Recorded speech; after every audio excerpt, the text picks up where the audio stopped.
Green Team Media. My name is Katrina Parker. I'm originally from Holly Ridge, North Carolina. I'm now living in Los Angeles, and I am with Adam.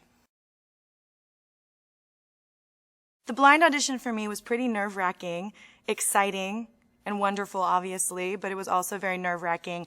I haven't performed in front of an audience in 3 years, so it was a huge deal for me on so many levels, and it went amazingly. I loved every minute of it, even though I was bone-shakingly nervous, but I loved every minute of it. I think the hardest part of the blind audition is getting out there and centering yourself enough to do what you do and not panic and not look at the chairs and think about their reactions, but at the same time, you do want a chair to turn around. I think the biggest thing is not to panic. That's the biggest point of getting out there, doing what you do, and not really thinking about the chairs turning around. And for me, unfortunately, I thought about the chairs turning around, and it did make me more nervous, you know. It's impossible not to be nervous. It's a huge stage, and it's a big environment. I mean, it's a big room, and it's a lot of people. The audience was incredibly warm, though. I'd have to say the audience was one of the best parts of it. They give you this wave of warmth and energy the minute you walk in there, and I think it takes some of the coldness away from the situation and the fear away from the situation because you have someone clapping and yelling and listening, and it feels good, and it's nice to be listened to. And I think that's what's so wonderful about it. I've played so many rooms in Los Angeles where no one's listening to you, and you have not only this beautiful audience, but you have these 4 coaches actually. You have these 4 coaches who are just listening to you. That's all they're doing in that moment.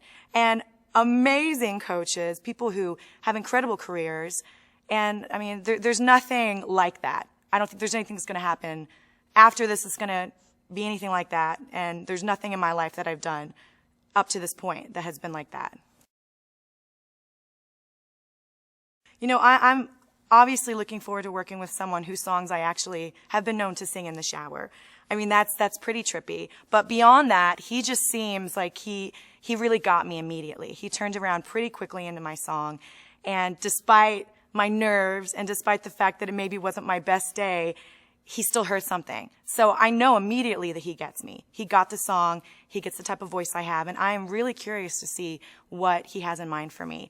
I mean, I definitely feel like I have a distinct sound. I kind of have an idea of where I want to go, but I'm completely open to what he has in mind for me, and I'm excited to see what direction he wants to take us.